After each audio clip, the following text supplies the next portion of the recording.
एक और ऐसा केस रहा है हिंदुस्तान में पिछले कुछ सालों में जो हुआ, जिसके बारे में आज भी लोग बातचीत करते हैं, क्योंकि किसी को अभी भी पूरी तरीके से पता नहीं कि हुआ क्या था। And that was the Sheena Bora case. हालांकि the court went ahead and उन्होंने जजमेंट जरूर दिया, पर इस वक्त जो जिनको सजा सुनाई गई थी वो बेल पर हैं। देखिए, इसमें हुआ ये था कि इंद्राणी मुखर्जी है, उनके ऊपर आरोप लगा था।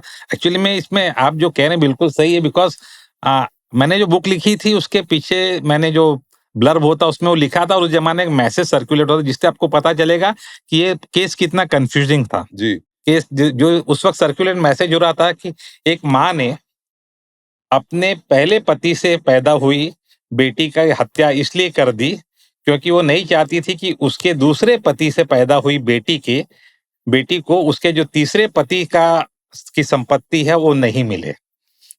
ये इतना कंफ्यूजन मैसेज था, उसको डिकोड करने में मुझे 350 पेज लिखना पड़ा। सोचिए। और वो 350 पेज लिखने के लिए then I have to write around 16,000 pages of all the kind of legal document, क्योंकि ऑनगोइंग केस वगैरह था उसमें। तो इसमें आरोपी बनाया गया था इंद्राणी मुखर्जी को, जो शीना बोरा की मदर थी, उनके सेकंड जो पति थे संजीव खन्ना, उनको, और उनका जो ड्राइवर है, इन लोगों को आरोपी बनाया गया।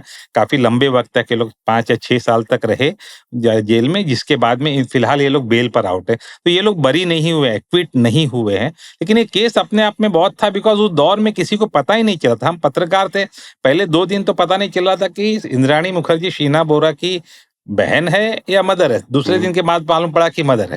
फिर एक चीज बाद में दूसरी कंफ्यूजन कि कौन किसका पति है और कौन किससे पैदा हुआ है। जी। ये अपने आप में एक अलग लेवल का कंफ्यूजन वगैरह चला था, तो वो सॉल्व करने में बहुत सारी चीजें की, और अपने आप में बहुत शॉकिंग चीज था। मैं आपको बताऊं कि लिखना, इसमें एक बहुत बड़ा चैलेंज क्या हो जाता है, मदर के बारे में लिखना।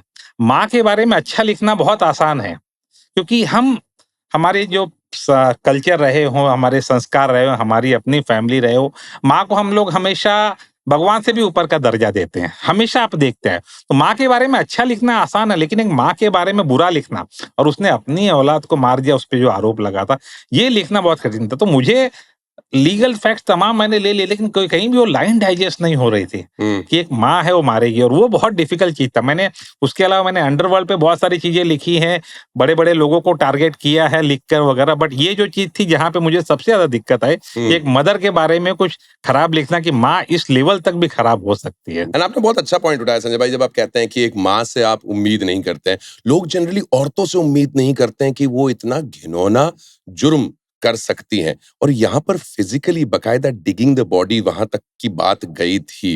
As detailed as it is in your book also, you mentioned everything about it. वो उस रात को अगर आप एक बार रीलिव करते हैं, उस चीज को देखते हैं, can you expect a woman to be able to commit a crime the way she did? देखिए, उस रात को जो हुआ था, मैंने अपनी बुक में भी लिखा है, पुलिस की चार्जशीट में भी है, कि बांद्रा वेस्ट के अंदर उसको पहले पिकअप करती है, और उसके बाद में गाड़ी में उसको नशे की दवाई पिलाकर बेहोश किया जाता है, फिर उसे मार देते हैं। फिर उसे अपने वर्ली वाले घर पर ले जाती है, गराज के अंदर बॉडी बैग के अंदर उसकी बॉडी को रखा जाता है, और रात भर रखे रहती है। और उसके पहले एक चीज और हुई थी कि बिफोर किलिंग, इंद्राणी उस दिन गई थी ब्यूटी पार्लर में। शाम को 6 बजे मारा, 3 बजे वो ब्यूटी पार्लर में जाती है वर्ली में, और पूरा अपना जो भी डेंटिंग पेंटिंग या जो मेकअप वेकअप जो भी तैयार होके होता है, वो तैयार होकर जाती है। मतलब उसको पता है कि क्राइम करना है।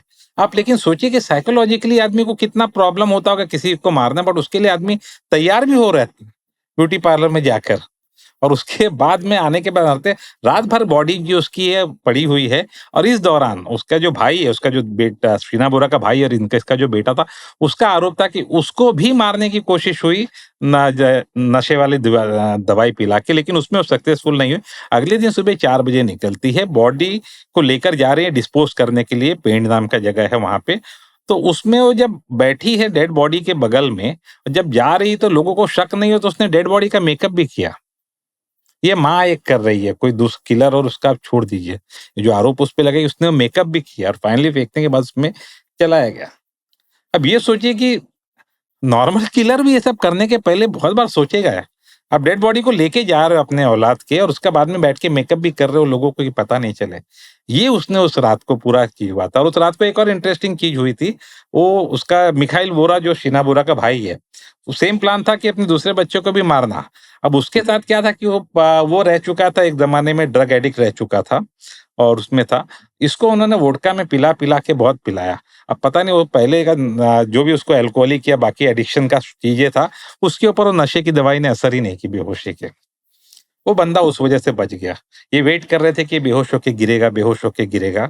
ये हुआ ही नहीं, बिकॉज़ इसने ऑलरेडी इस इतना शौ कंज्यूम कर रखा था हाँ, कि शौकीन था, तो उसको कुछ फ़र्क ही नहीं पड़ा। तो वो उस चक्कर में बच गया, और इसने ये चीज़ कहा। बट एक ही रात में अपने 2 बच्चों को मारने की प्लान करना, अपने आप में अनबिलीवेबल। मतलब बहुत बार हम कहते हैं ना, truth is stranger then fiction, ये उसके भी बियॉन्ड में जाता है। एंड इंडिया के सबसे टॉक्ड अबाउट क्राइम केसेस में इसको शामिल कर लिया गया। संजय भाई, इंडिया के ये most talked about crime stories की या ट्रू क्राइम स्टोरीज की या ऐसी इन्वेस्टिगेशंस की हमने बात करी है जिसमें केसेस सॉल्व हुए भी हैं, नहीं भी हुए हैं, लोग आज भी डाउट में हैं। उन्हीं में ऑफ कोर्स आरुषि हत्याकांड के बारे में इतनी बातें होती हैं, सुशांत सिंह राजपूत के केस के बारे में इतनी बातचीत होती है।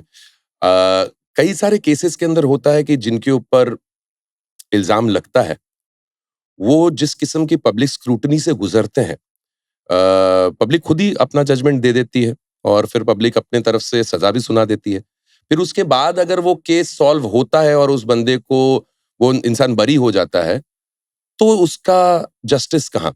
फॉर एग्जाम्पल सुशांत सिंह राजपूत के केस में अभी भी रिया चक्रवर्ती को लेकर जो बातचीत चलती है, she is actually been given a clean chit, isn't it? But is it a unsolved case for you? No, it's not unsolved case. Sushant Singh Rajput का केस एक क्लासिक एग्जांपल है कि हमारा मीडिया, हमारा समाज चीज़ों को किस तरह से गलत तरह से ट्विस्ट कर देता है, और बाद में उसी को भी लगता है कि उससे खुद ये सच है।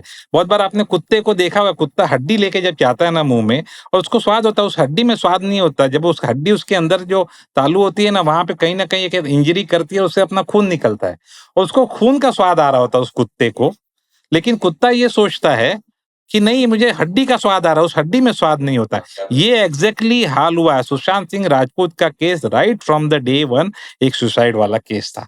लेकिन इस देश के पास उस वक्त एजेंडा नहीं था, दूसरा कोविड का दौर चल रहा था, कोई चीजें से आपको डिस्ट्रैक्ट और डाइवर्ट करना था, और खासकर हमारा मीडिया, जिसको कहीं से नहीं चाहिए था कि कोविड जैसी महामारी की जिम्मेदारी के उठाने के लिए किसी को भी ब्लेम किया जाए, जो उसके शायद ऊपर से गया, तो उसे एक चाहिए था। सुशांत सिंह राजपूत वाला केस मिल गया। बताइए, उसके केस में मुंबई पुलिस पे पहले तो उठाया गया, सीबीआई ने इसको क्लीन चिट दी, उसके बाद में ईडी कूदा, ईडी को भी कुछ नहीं मिला। फाइनली उन्होंने नारकोटिक्स कंट्रोल ब्यूरो को लाया और उसके पास से मिले। अब वो 5 ग्राम 8 ग्राम ड्रग्स मिलते हैं। आप इतने साल से बॉलीवुड के अंदर है, हर कोई जानता है बॉलीवुड में जो ड्रग्स कंजम्पशन है ये ओपन सीक्रेट है। अब उसका डायरेक्टली मर्डर से आप करके आपने एक लड़की है उसको इस तरह से किया, और आपने देखा होगा कितने खतरनाक तरीके से वो जा रही है, और 100 मीडिया वाले उस पर टूट पड़े, और ये कोविड का पीक का दौर है, और जिस तरह से उसकी स्क्रूटनी हुई और तमाम चीजें हुई, एंड ऑफ द ईयर में क्या हुआ। और आपको एक और बता दो, चूंकि अभी बिहार का चुनाव आया हुआ है, उस दौर में एक बिहार का चुनाव था।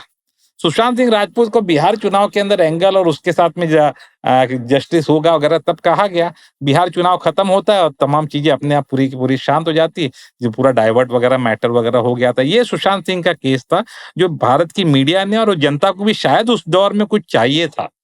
शायद वो उसने उस चीज को अडॉप्ट भी कर लिया, और हर कोई अलग अलग कॉन्स्पिरेसी थीरीज पे करे, हर कोई नहीं होता। आपको पता है 2-2 बार उसका पोस्टमार्टम हुआ, मुंबई में भी हुआ, एम्स ने भी किया, दोनों जगह पे कहीं उसमें उनको फाउल प्ले नहीं हुआ। उसके मरने में किसी तरह का कोई फाउल प्ले नहीं था। लेकिन 4 से 6 महीना इस देश को राइड पे लिया गया व्यूअर को लेके। और यहाँ खास तक ये क्या है कि हमारा जो व्यूअर है ना, वो भी उस लेवल पर सोचता नहीं।